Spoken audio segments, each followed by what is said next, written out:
Subscribe कीजिए आपके अपनी YouTube channel Rozgar with Anil sir को और नए वीडियो की नोटिफिकेशन के लिए इस बेल आइकन को दबाएं। Hi friends, welcome to our YouTube channel Rozgar with Anil sir. Friends, आज की इस वीडियो में हम लोग यूपी बीएड एंट्रेंस 2020 के लिए हिंदी का बेस्ट प्रीवियस ईयर क्वेश्चंस को करने वाले जो है। टोटल नंबर ऑफ क्वेश्चन 50 हैं और ये जो क्वेश्चंस हैं फ्रेंड्स, जो लास्ट ईयर एग्जाम 2015 यानी कि 2015 में पूछे गए सारे क्वेश्चंस हैं। तो आइए हम लोग देखते हैं कि इसमें से आप लोग कितने क्वेश्चंस को कर पा रहे हैं। 50 में से अगर 40 प्लस करते हैं तो आपकी प्रिपरेशन जो है बहुत अच्छी है। तो फ्रेंड्स, देरी न करते हुए चलिए हम लोग वीडियो को स्टार्ट करते हैं। तो जैसा कि हमारा यहाँ पे फर्स्ट क्वेश्चन दे रखा है कि 51, ठीक है फ्रेंड। तो 51 है, आप देख सकते हैं उत्साह किस रस का अस्थायी भाव है। उत्साह किस रस का अस्थायी भाव है। तो उत्साह के बारे में अगर बात करें तो उत्साह का मतलब होता है जब कोई चीज़ हमारे अंदर आती है वीरता से संबंधित, तो हमारे अंदर क्या होता है, जोश उत्पन्न होता है, यानी कि उत्साह उत्पन्न होता है। तो यू कैन से डेट। तो ऑप्शन नंबर हमारा हो जाएगा इसका C will be correct. C will be correct. तो आई होप आप लोगों ने करेक्ट आंसर चूज किया होगा। तो चलिए नेक्स्ट क्वेश्चन की ओर बढ़ते हैं। तो हमारा सेकंड जो क्वेश्चन है यानी 52 का, ठीक है फ्रेंड्स। तो क का उच्चारण स्थान बताना है हमको। क का उच्चारण स्थान। तो देखिए क, इसके बारे में बता चुका हूँ। अगर प्रीवियस ईयर वीडियो नहीं देखे हैं हिंदी का तो आप लोग वहाँ से देख सकते हैं। तो क का जो क ख ग घ जो अंगा होता है तो कंठ से बोला जाता है फ्रेंड्स।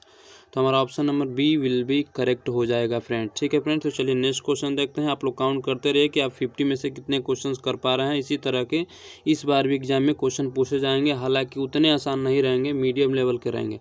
तो चलिए देखिए 53 देखते हैं। मीठा का विलोम क्या होगा। देखिए मीठा का विलोम बहुत से लोग कंफ्यूज जाएंगे कि तीखा होगा, लेकिन ऐसा नहीं है, तीखा नहीं होगा, कड़वा होगा, ठीक है ना, कड़वा होगा, ठीक है। तो ऑप्शन नंबर इसका भी बी विल भी करेक्ट हो जाएगा। चलिए नेक्स्ट क्वेश्चन की ओर बढ़ते हैं। यहाँ पे आपका हिंदी साहित्य से आ गया है। तो बोल क्या रहा है कि 54 उसने कहा था कि लेखक कौन है। उसने कहा था कि लेखक कौन है। तो उसने कहा था कि लेखक हैं चंद शर्मा गुलेरी हैं। चंद शर्मा गुलेरी हैं, इसको आप लोग याद रख सकते हैं। तो ठीक है फ्रेंड्स, तो ऑप्शन नंबर डी विल भी करेक्ट हो जाएगा। चलिए नेक्स्ट क्वेश्चन देखते हैं कि क्या है हमारा 55 जो है हमारा है, जो 55 हमारा बोला है आकाश पताल एक कर देना। था आकाश पताल एक कर देने का तात्पर्य यहाँ ये है, देखिए आप झूठ बोलना ये नहीं हो सकता, बड़ी बड़ी बातें करना ये भी नहीं हो सकता, धोखा देना नहीं हो सकता। आकाश पताल का मतलब है कि क्या है कि दिन रात, या आकाश पताल मतलब कठिन परिश्रम करना। तो option number D will be correct इसका हो जाएगा, ठीक है फ्रेंड्स। चलिए तो हमारा 56 वाला यही लगे, आप देख लेते हैं कि क्या है।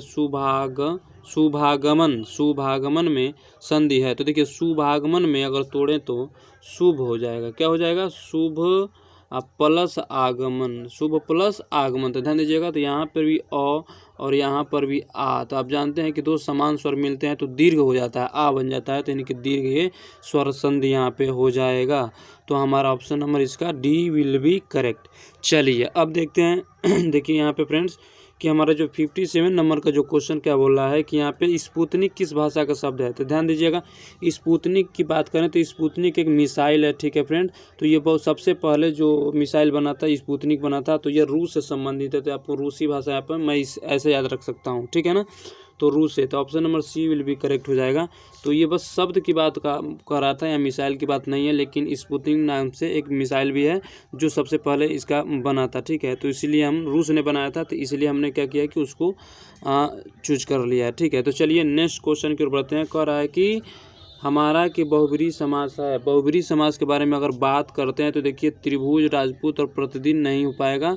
तो बहुब्रीहि का मतलब होता है कि आप इस यहाँ पढ़ रहे कुछ और सीधे तीसरा निकल के आ जाए। तो चक्रपाणि, चक्र को धारण करने वाला, ठीक है ना, चक्रपाणि कहलाता है। तो यहाँ पे आपका इसका आंसर, राइट आंसर हमारा डी विल भी करेक्ट हो जाएगा, क्योंकि विष्णु को संकेत करता है। चलिए हमारा नेक्स्ट क्वेश्चन की ओर बढ़ते हैं। नेक्स्ट भी बहुत आसान क्वेश्चन है, संयुक्त व्यंजन है। संयुक्त व्यंजन की बात कर रहे हैं तो संयुक्त व्यंजन 4 होते हैं फ्रेंड्स। संयुक्त व्यंजन कितने होते हैं, 4 होते हैं, आप लोग जानते होंगे। जिसमें क्या होता है, एक छत्री छ होता है, एक त्रिशूल वाला त्र होता है, एक ज्ञानी वाला ज्ञ होता है, एक स्र होता है, ये वाला, ठीक है ना। तो इसमें से आप देख लीजिए कि कौन हो रहा है। तो यहाँ पे हमारा है option number C will be correct. चलिए कह रहा है कि अगला क्वेश्चन देखिए, ये इंपॉर्टेंट क्वेश्चन है फ्रेंड्स।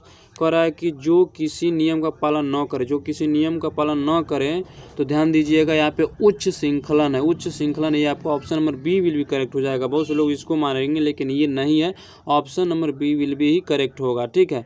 चलिए यहाँ पर देखिए, यहाँ पे कंफ्यूज करने वाला क्वेश्चन है लेकिन बहुत मज़ेदार क्वेश्चन है। यहाँ पे देखिए क्या बोला जा रहा है कि उचित विकल्प चुनकर रिक्त स्थान की पूर्ति करें। उचित विकल्प चुनकर रिक्त स्थान की पूर्ति करें। यहाँ पर उत्थान के लिए श्रम करना पड़ता है और क्या आप देख सकते हैं कि हास अपने आप हो जाता है। तो कुल मिला के मैं इस सेंटेंस की बात करूं तो उत्थान का विलोम आपसे पूछा, अगर उत्थान का विलोम आप पता कर लेते हैं तो आपका क्वेश्चन राइट आंसर हो जाएगा। तो चलिए देखिए, उत्थान का मतलब होता है कि नया कोई चीज़ निकलना, ठीक है ना। और क्या होता है कि यहाँ पे हास नुकसान से मतलब है, ध्वंस, ध्वंस भी नुकसान से मतलब है। लेकिन देखिए पतन, पतन का मतलब पूरी तरह से समाप्त हो जाएगा पतन, लेकिन विनाश, ध्वंस इसमें क्या होगा कि पूरी तरह से नहीं होगा। तो यहाँ पे सबसे सुटेबल जो ऑप्शन होगा डी। हालांकि बहुत से कन्फ्यूज इसमें हो जाएंगे बच्चे, लेकिन ऐसा नहीं है। अगर आप दिमाग लगाएंगे तो आपको जरूर रियलाइज होगा कि नहीं, ऑप्शन नंबर डी सबसे सुटेबल लग रहा है, ठीक है। क्योंकि इसमें तीनों में क्या होता है कि कुछ ना कुछ हमारे पास चीज़ें बच जाती हैं, लेकिन पतन जब हो जाएगा तो पतन का मतलब होता है कि हर एक चीज़ खत्म हो जाएगा, ठीक है ना। चलिए तो नेक्स्ट क्वेश्चन की बात हैं। नेक्स्ट हमारा 62 नंबर का जो क्वेश्चन क्या बोल रहा है कि कौन सा एक शब्द श्रृंखला में नहीं है।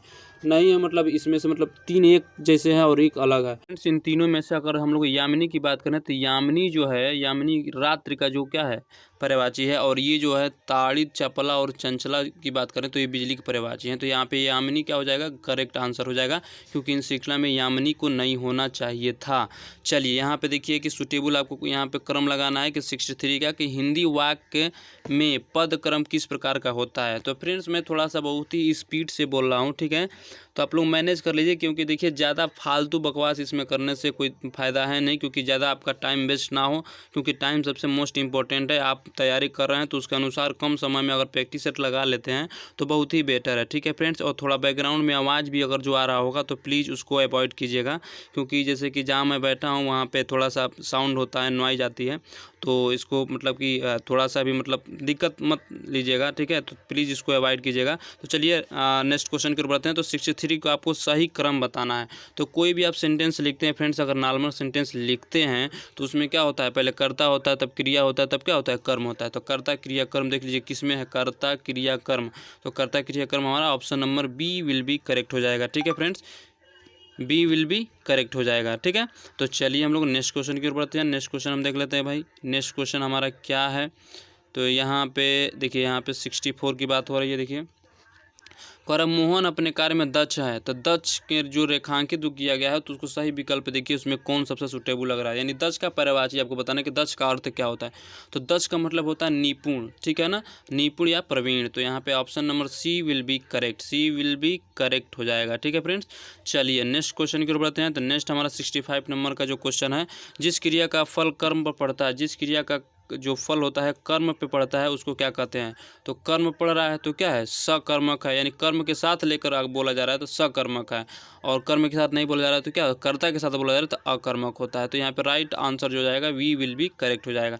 आपको बताना है कि फ्रेंड्स संयोजिका में प्रयुक्त प्रत्यय बताना है। प्रत्यय जानते हैं ये आपको जो पीछे जुड़ता है, प्रीफिक्स जो होता है ना, तो आपको ये बताना है। तो प्रीफिक्स इसमें आपको अच्छा सुटेबल बताना, संयोजिका। देखिए संयोजिका, तो एक तो ई का निकल रहा है और एक क्या निकल रहा है, आ निकल रहा है अंत में, ठीक है ना। तो ई का प्रत्यय होता नहीं है तो आ हो जाएगा। Option number B will be correct, इसका राइट आंसर हो जाएगा, ठीक है फ्रेंड्स। तो फ्रेंड्स हमारा जो 67 नंबर का क्वेश्चन आप देख पा रहे होंगे कि किस शब्द में उपसर्ग का प्रयोग नहीं किया गया। उपसर्ग की बात कर रहा है कि आपको बताना है कि किसमें उपसर्ग नहीं है। तो सबसे पहले ध्यान दीजिए कि अगर आपको उपसर्ग अगर जो जिसमें प्रयोग नहीं हुआ होगा तो उसको पहले तोड़ के देखिए, उसमें एक मूल शब्द प्रत्येक में निकलना चाहिए, और जिसमें नहीं निकलेगा वो समझिएगा उसमें उपसर्ग का प्रयोग नहीं है। तो देखिए यहाँ पे मैं डी से चलता हूँ।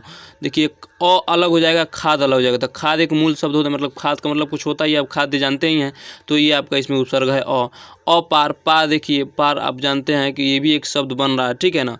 अकाल, काल एक शब्द है बन रहा है, लेकिन अनार देखिए, अनार में जो नार है, ठीक है ना, तो यहाँ पे एक शब्द नहीं बन पा रहा है, मूल शब्द नहीं निकल पा रहा है, उचित मूल शब्द नहीं निकल पा रहा है। तो यहाँ पे राइट जो आंसर हो जाएगा हमारा क्या हो जाएगा, ए विल बी करेक्ट, क्योंकि यह इसमें उपसर्ग का प्रयोग नहीं है। अगला बताना आपको 68 का कालिंदी कुल कदम की डारन में अलंकार बताना है। देखिए अलंकार आप पढ़े होंगे, ठीक है, यमक अलंकार, अनुप्रास अलंकार, ये सब पढ़े होंगे, उपमा अलंकार, श्लेष अलंकार।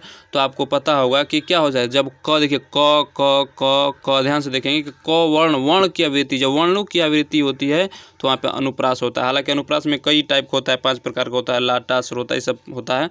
तो यहाँ पे मेन दे दिया है तो अनुप्रास मार लेंगे। तो option number C will be correct.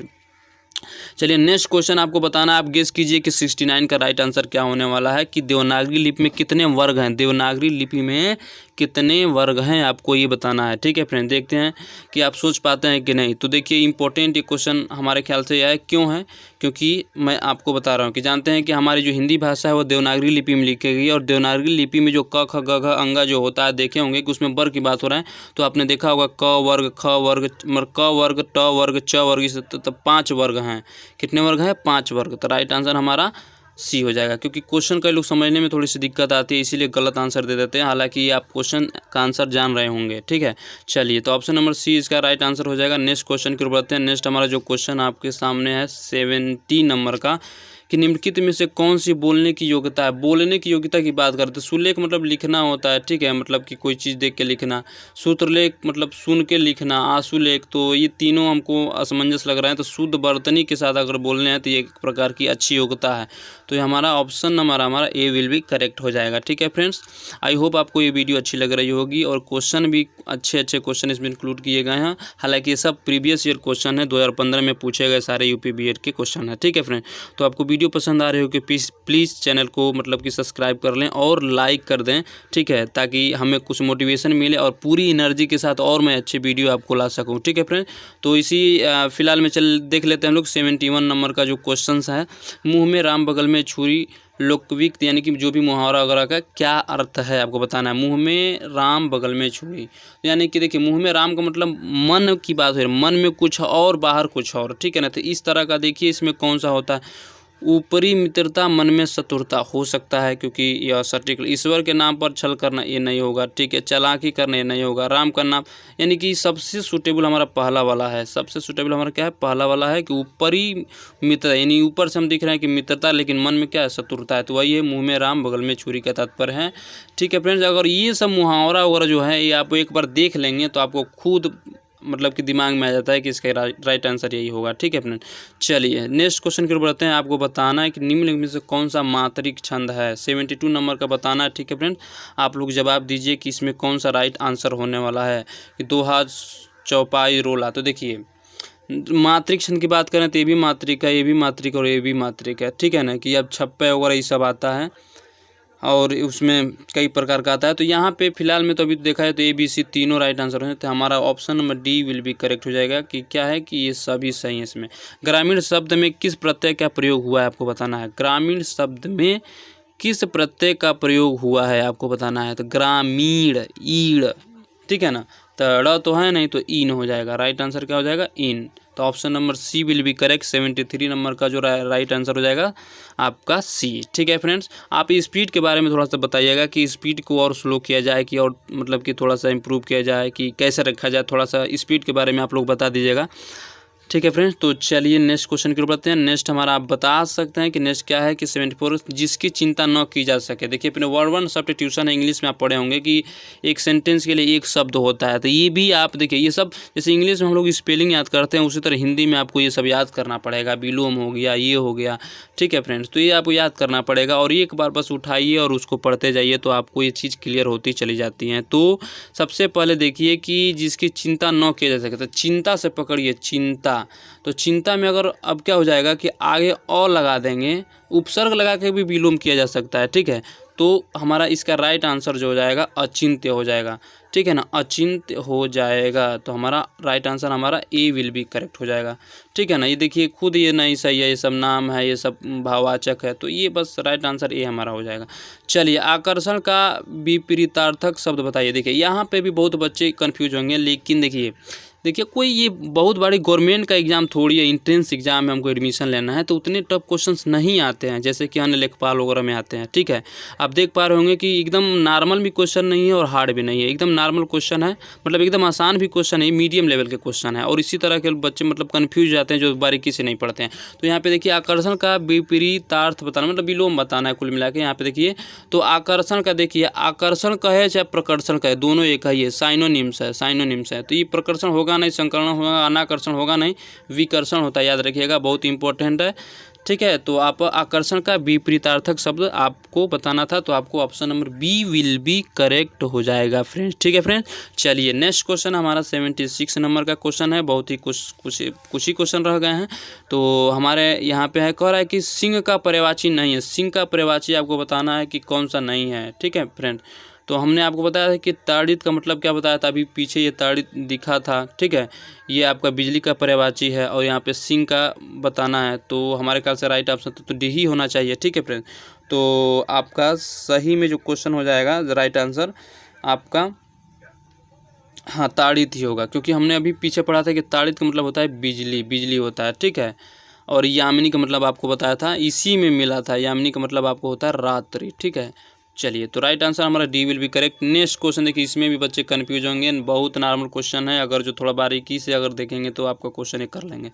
Nilambar किस समास का उदाहरण है? देखिए नीलांबर आपको बताना है कि किस समास का उदाहरण है। तो द्विगु देखिए संख्यावाची होता है, द्वंद्व एक समान होता है। ठीक है, नीलांबर देखिए, नीलांबर नीला वस्त्र धारण, अंबर मतलब वस्त्र होता है, तो नीला वस्त्र धारण करने वाला श्री कृष्ण हो जाएगा। एक पीतांबर भी होता है, तो नीलांबर पीतांबर ये भी याद रखिएगा। बहुत लोग तत्पुरुष मारेंगे, क्यों मारेंगे? क्योंकि नीला यहाँ पे एडजेक्टिव का काम कर रहा है, हालांकि तीसरे की ओर इशारा कर रहा है फ्रेंड्स। ठीक है, तो कन्फ्यूज ना होइएगा, इसमें बहुब्रीहि समास है। ऑप्शन नंबर हमारा डी विल बी करेक्ट हो जाएगा, डी विल बी करेक्ट हो जाएगा। ठीक है, तो चलिए नेक्स्ट क्वेश्चन की ओर बढ़ते हैं। नेक्स्ट हमारा जो क्वेश्चन है आपको बताना है फ्रेंड्स। अगर कोई कन्फ्यूजन हो, कोई क्वेरी हो तो आप कमेंट में लिख सकते हैं, उसका जवाब हम तुरंत देंगे 101%। ठीक है, चलिए 78 कह रहा है कि यह किताब रमेश को दे दो। रमेश को दे दो, यहाँ देखिए को कारक चिन्ह के साथ पूछा गया है, तो कारक आपको बताना है। तो कर्ता ने कर्म को, ये तो बहुत आसान क्वेश्चन दे दिया है, तो कोई ज़रूरी नहीं है कि कारक चिन्ह दे, लेकिन हालांकि यहाँ पे कर्म कारक है, हालांकि दे दिया है तो बहुत अच्छी बात है, कोई दिक्कत नहीं है। चलिए नेक्स्ट क्वेश्चन की ओर बढ़ते हैं। नेक्स्ट क्वेश्चन हमारा जो है यहाँ पे अगर हम बात करें नेक्स्ट क्वेश्चन की, तो यहाँ पे देख लीजिए, पढ़ लीजिए 79 का। निम्न में से अयादि संधि है। अयादि आपको बताना है भाई। अयादि संधि में क्या होता है, कोई बता दे हमको। अयादि संधि किसे कहते हैं? आपने पढ़ा होगा, स्वर संधि 5 प्रकार के होते हैं। दीर्घ संधि, ठीक है, गुण संधि, आपका यण संधि, अयादि संधि और एक और होता है। ठीक है, तो आपको बताना है कि इसमें से किनमें। तो फ्रेंड्स हमारा देखिए, इसमें अगर जो हम बात करें यहाँ पे, तो देखिए यहाँ पे हम बात करते हैं तो देखिए ए और बी की बात करते हैं। देखिए ए और बी में देखिए यद्यपि, जहाँ आप जानते होंगे, आपने संधि पढ़ा होगा तो देखा होगा कि ए, ठीक है ना, ए है ना, और इसके बाद ओ और औ है ना, इसके बाद औ आ जाएगा। इनसे देखिए, इनके बगल में अगर कोई भी विपरीत अक्षर आता है तो ये आपका क्या होता है, ए आय है ना, और औ आव हो जाता है। तो यहाँ पे देखिए, यहाँ पे यद्यपि अय बन जा रहा है, यहाँ पे यह बन जा रहा है। तो यहाँ पे देखिए इन दोनों की अगर बात करते हैं, यण संधि हैं, ये दोनों यण संधि हैं। और यहाँ पे सदैव देखिए, तो जब बुढ़ा वाला मात्रा आ जाए, मतलब अय की मात्रा आ जाए, ठीक है, नहीं तो ये वाला मात्रा आ जाए, तो आप समझ लीजिएगा कि वहाँ वृद्धि संधि होता है।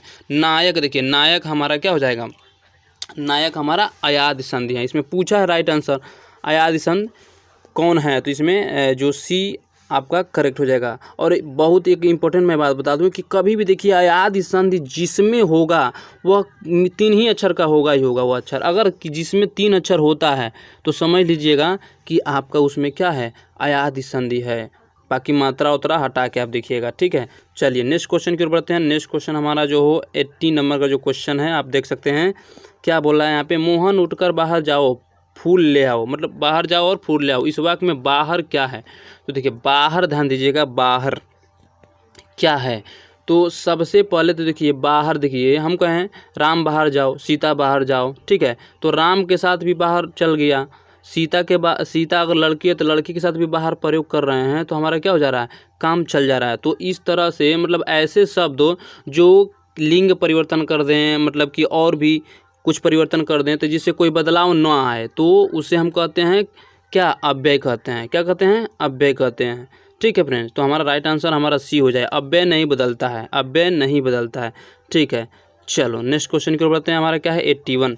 81 की बात करें तो यह आम मीठा है, इस वाक्य में मीठा कौन सा विशेषण है, मीठा कौन सा विशेषण है। तो देखिए पहली बात तो देखिए यह आम, ये सब्जेक्ट हो गया और मीठा की जगह पे ऑब्जेक्ट है, मतलब कि ये क्या है, ऑब्जेक्ट को हिंदी में क्या बोलते हैं, कर्म बोलते हैं। क्या बोलते हैं, तो हम इंग्लिश में भी पढ़े हैं और हिंदी में पढ़े हैं कि सेंटेंस को अगर बांटे तो दो पार्ट में डिवाइड कर सकते हैं, एगो हम सब्जेक्ट में यानी कि एगो कर्ता में और एक विधेय में बांट सकते हैं। तो विधेय में मीठा आ रहा है तो इसका राइट आंसर क्या हो जाना चाहिए, राइट आंसर हमारा विधेय विशेषण है। विधेय विशेषण, क्यों विशेषण की बात क्यों कर रहा हूँ, क्योंकि देखिए मीठा, मीठा क्या है, एडजेक्टिव है और ऑब्जेक्ट के स्थान पे है, तो यह विधेय विशेषण हो जाएगा। हमारा राइट आंसर हमारा सी विल बी करेक्ट होगा। ठीक है फ्रेंड, चलिए नेक्स्ट क्वेश्चन की बात हैं। बहुत आसान क्वेश्चन, सरल विशेषण से भाववाचक संज्ञा निम्नलिखित कीजिए। देखिए मतलब सरल विशेषण जो है उसे भाववाचक संज्ञा बनाना है, ठीक है ना।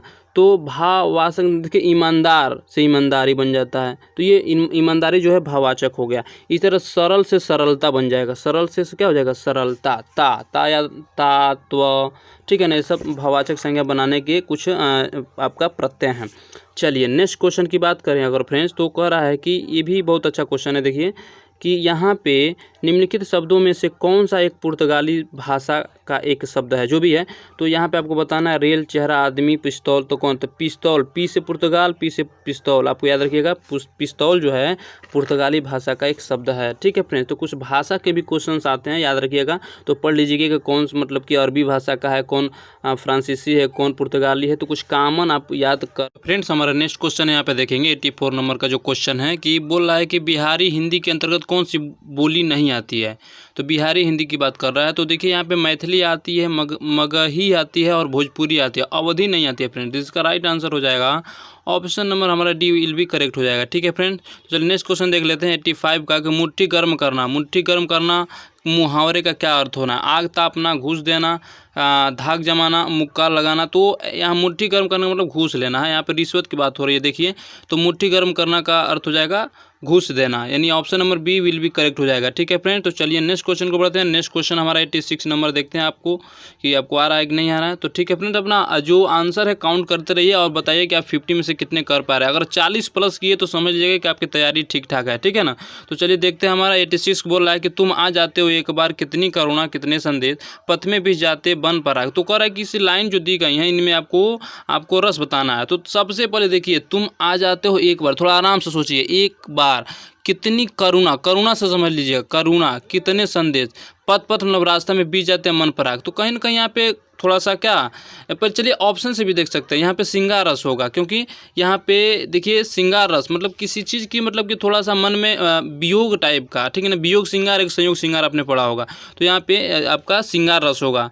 तो यहाँ पे देखिए वीर रस होगा नहीं, कहीं मतलब उत्साह तो हो नहीं रहा है, करुणा हो रहा है। विभत्स मतलब घृणा, कोई चीज़ जैसे कि मान लीजिए कोई जानवर मरा पड़ा है, ठीक है ना, सड़ गया है, तो घृणा उत्पन्न हो तो विभत्स रस होता है। अद्भुत मतलब कहीं मतलब कोई चीज़ देखकर एकदम अचंभा में आ जाए। तो ऑप्शन इलिमिनेट करके भी आप सही आंसर तक पहुंच सकते हैं। ठीक है फ्रेंड, तो इसका राइट आंसर हमारा ए विल भी करेक्ट हो जाएगा। ठीक है, चलिए 87 नंबर का जो क्वेश्चन आपके सामने दिख रहा है, देखिए उसको राइट आंसर बताना है कि कह रहा है कि उच्चतम में किस प्रत्यय का प्रयोग हुआ है। तो तर तो है नहीं, दार है नहीं, या है नहीं। देखिए यही ऑप्शन का तरीका है कि देखिए तर होगा नहीं, देखिए तम बोलने पे आ रहा है, दार होगा नहीं, या होगा नहीं, तो क्या होगा, जाहिर सी बात है कि तम होगा। तो इस तरह से आप आंसर इलिमिनेट करके भी आप अच्छे आंसर चूज कर सकते हैं। चलिए अगला जो आंसर है हमारा वर्ड सब्स्टिट्यूशन से, करने की इच्छा के लिए एक शब्द क्या है, करने की इच्छा।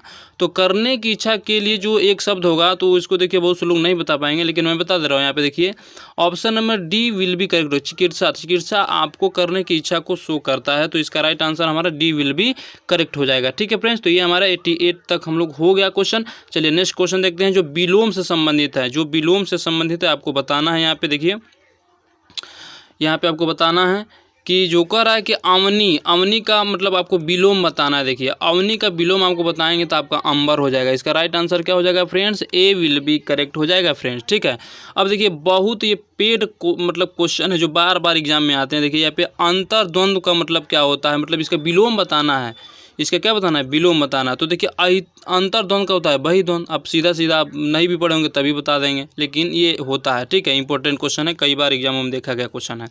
चलिए अगला एक और क्वेश्चन जो आपको यहाँ पे दिख रहा है कि 91 का, आप इसी के साथ बता दीजिए निम्नलिखित में कौन सा चंद्रमा का पर्यायवाची शब्द नहीं है। तो देखिए कालाधर है, रजनीश है, मयंक है, लेकिन बिहग नहीं है, बिहग पक्षी का पर्यायवाची है। ठीक है फ्रेंड्स, तो ये हमारा 91 हो गया है। ठीक है फ्रेंड्स, तो चलिए नेक्स्ट क्वेश्चन की ओर हम बढ़ते हैं। तो चलिए हमारा नेक्स्ट क्वेश्चन जो है, नेक्स्ट क्वेश्चन हमारा 92 का, लोकनायक में कौन सा समास है? लोकनायक। तो लोकनायक की अगर बात करें तो देखिए यहाँ पे एक तो नायक है, क्या है, एक नायक है, और इसके आगे क्या लगा है? लोक। क्या लगा है? लोक। तो किसी संज्ञा के सामने क्या लगता है? एडजेक्टिव। तो एडजेक्टिव प्लस संज्ञा अगर मिलते हैं तो कौन सा समास बनता है? बताइए कौन सा समास बन जाएगा? हमारे ख्याल से यहाँ पे देखिए द्विगु द्वंद्व होगा नहीं, अब भी होगा नहीं, तो हमारे ख्याल से यहाँ पे तत्पुरुष समास। तो 92 का राइट आंसर जो हो जाएगा हमारा option number A will be correct. ठीक है, ए विल बी करेक्ट हो जाएगा। तो यहाँ पे तत्पुरुष समास हो जाएगा। चलिए नेक्स्ट क्वेश्चन जो हम देख लेते हैं इसी पे, 93 का, निम्नलिखित में से कौन सा शब्द हमेशा बहुवचन में प्रयुक्त? देखिए ये बार बार रिपीट क्वेश्चन है फ्रेंड, इसको हमें दिमाग में बैठा लीजिएगा। तो यहाँ पे देखिए जो हस्ताक्षर होता है, हस्ताक्षर, और आप एक चाकू याद रख लीजिएगा, क्या याद रख लीजिएगा? चाकू, ठीक है ना, और प्राण, ये सब हमेशा बहुवचन में प्रयुक्त होते हैं। हमेशा ये याद रख लीजिए, हमेशा रिपीट क्वेश्चन है, पालतू क्वेश्चन है, आपके किसी भी एग्जाम में देखने को मिल जाते हैं। चलिए हमारा यहीं पे नेक्स्ट क्वेश्चन की बात करें तो नेक्स्ट देखिए, नमस्कार में निम्न में से कौन सी संधि है? नमस्कार क्या बात है? नमस्कार। ठीक है, तो आपको बताना है। तो यहाँ पे देखिए आपका जो राइट आंसर हो जाएगा, आप लोग पहले खुद सोचें कि इसमें क्या हो जाएगा। हमारे इसमें ख्याल से 94 का जो राइट आंसर जो हो जाएगा, इसमें नमः धनकार होता है, नमः धनकार। तो नमः ह ये विसर्ग संधि हो जाएगा। कौन सा संधि हो जाएगा? इसमें विसर्ग संधि हो जाएगा। ठीक है, तो आपका राइट आंसर हो जाएगा। चलिए नेक्स्ट क्वेश्चन की हम बात करें, अगला क्वेश्चन हमारा जो है 95 आप देख सकते हैं, बहुत अच्छा क्वेश्चन है। देखिए फ्रेंड्स कि कह रहा है कि तुम अपना हिसाब थोड़ा थोड़ा कर चुकता कर लो, मतलब थोड़ा थोड़ा करके चुकता कर लो, ये कहने का मतलब है। तो कह रहा है कि इसमें क्रिया विशेषण आपको पहचानना है। इसमें क्या पहचानना है? क्रिया विशेषण जो है वह किस टाइप का है। तो देखिए क्रिया विशेषण के टाइप से आप पढ़े होंगे तब बताएं। देखिए थोड़ा थोड़ा चुकाने का मतलब कोई परिणाम की बात हो रही है। परिमाणवाचक का मतलब कोई, जैसे कोई चीज़ है, जैसे मान लीजिए तुम थोड़ा थोड़ा गेहूँ उठाओ, तो उठाने का मतलब वहाँ गेहूँ की परिमाण की बात हो रही है। तो यहाँ पे थोड़ा थोड़ा चुकाने का मतलब पैसे की परिमाण की बात हो रही है, अमाउंट की बात हो रही है। तो ये परिमाणवाचक क्रिया हैं, परिमाणवाचक क्रिया विशेषण हैं। ठीक है फ्रेंड, तो इसका राइट आंसर हमारा option number C will be correct. चलिए नेक्स्ट क्वेश्चन की बात करते हैं फ्रेंड। नेक्स्ट क्वेश्चन जो हमारा है कि क्या बोला है, आप आजकल कहाँ हैं? आप आजकल कहाँ हैं? तो आप, इस जो अंडरलाइन है, आप कौन सा सर्वनाम है? सर्वनाम पढ़े होंगे फ्रेंड्स। ठीक है, निजवाचक सर्वनाम, पुरुषवाचक सर्वनाम, ठीक है, प्रश्नवाचक सर्वनाम, तो ये आप पढ़े होंगे तो आप बता पाएंगे। तो ये जो हमारा इसका 96 का जो राइट आंसर हो जाएगा, प्रश्नवाचक होगा नहीं, संबंध होगा नहीं, पुरुषवाचक होगा नहीं, निजवाचक हो जाएगा। ठीक है ना, आप, स्वयं, ये सब आता है निजवाचक में। चलिए राइट आंसर आपका option number A will be correct हो जाएगा। आपको बताना है कि 97 विजयादशमी में कौन सी संज्ञा है? विजयादशमी व्यक्तिवाचक संज्ञा है, व्यक्तिवाचक संज्ञा। थोड़ा सा याद रखिएगा, हमको थोड़ा कंफ्यूज हुआ है क्योंकि यहाँ पे व्यक्तिवाचक संज्ञा होगा। क्यों होगा? कि विजय नाम है और विजय के लिए दशमी, विजयादशमी, तो ये व्यक्तिवाचक संज्ञा हो जाएगा, इसका राइट आंसर। ठीक है फ्रेंड्स, चलिए अगला आपको बताना है कि 98 का धरित्र का तद्भव रूप बताना। धरित्र, देखिए धरित्र, देखिए धरित्र का धरित्र मतलब धरती होता ही है, लेकिन भूमि होगा कि धरा होगा, ये भी तो है। लेकिन आपका देखिए धरती इसके लिए सूटेबल है, जिसे है वैसे अगर बताएंगे तो बेटर रहेगा। हालांकि भूमि भी होगा, लेकिन सबसे ज़्यादा मतलब कि इसकी वरीयता अगर देखा जाए तद्भव में तो आपकी धरती होगा, है ना। चलिए नेक्स्ट क्वेश्चन की बात करते हैं, 99। ठीक है फ्रेंड्स, और लास्ट एक और क्वेश्चन बच जा रहा है, तो हमारा ये हमारा 50 क्वेश्चन हमारे हो जाएंगे जो 2015 में पूछे गए हैं। तो कह रहे हिंदी भाषा के कितने राज्यों की राजकीय भाषा? हिंदी जो भाषा है, हिंदी भारत के कितने राज्यों की राजकीय भाषा है?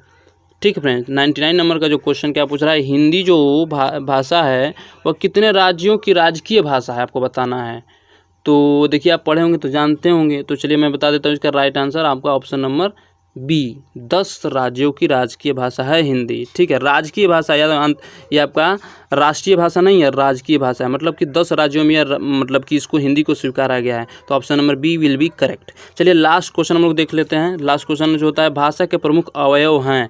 तो भाषा के प्रमुख अवयव की अगर बात करें तो फ्रेंड्स, तो यहाँ पे आप देख पा रहे होंगे कि सबसे पहले आपका आता है वर्ण। क्या आता है फ्रेंड्स? वर्ण आता है। वर्ण के बाद आता है शब्द, और शब्द के बाद आता है पद, और पद के बाद आता है वाक्य। तो हमारा option number A he will be correct हो जाएगा। ठीक है ना, तो वर्ण, शब्द, आपका वर्णमान्य अक्षर और पद वाक्य, ये हमारा राइट आंसर हो जाएगा। तो ये कुल फ्रेंड्स आपका 50 क्वेश्चंस रहा जो 2015 में पूछा गया था यूपी बीएड में। ठीक है, तो फ्रेंड्स आई होप आपको ये वीडियो अच्छी लगी होगी। और भी आपको प्रीवियस ईयर क्वेश्चंस आपको चाहिए, ठीक है फ्रेंड्स, तो इससे भी पुराने चाहे नए, तो आप प्लीज़ कमेंट में बताएं। और किस तरह की वीडियो यूपी बीएड से रिलेटेड आप चाहते हैं तो कमेंट में कमेंट कर दें और उस पर हम लोग वीडियो बनाएंगे और आपकी क्वेरी को पूरा किया जाएगा फ्रेंड्स। तो मिलते हैं फ्रेंड्स नेक्स्ट वीडियो में, तब तक के लिए जय हिंद, जय भारत, नमस्कार।